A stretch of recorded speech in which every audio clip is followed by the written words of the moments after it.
A lot of times people see new technology such as AI and they don't know how to incorporate that into their practice because it is new and they're not sure where it fits.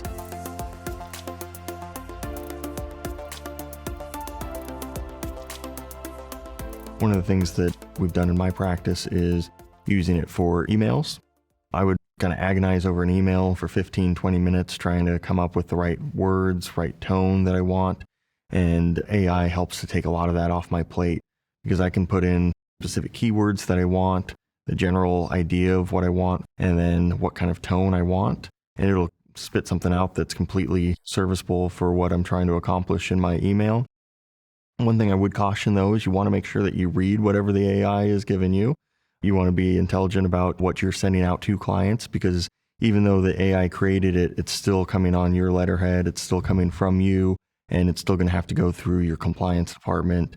So make sure you're not saying anything that you wouldn't have said in an email that you crafted yourself. There's a lot of different AI tools out there. One that is probably the most popular would be ChatGPT. You can go and find a free version of that, and I would encourage you to just play around with it for a little while. Usually, just like with anything else, practice is going to help you become more comfortable with that tool. So if you allocate maybe 30, 45 minutes to play around with it with different prompts, different tones, different ideas that you have, and that way you start getting used to it. The more that you use that tool, the easier it's going to be and become an even bigger time saver for you.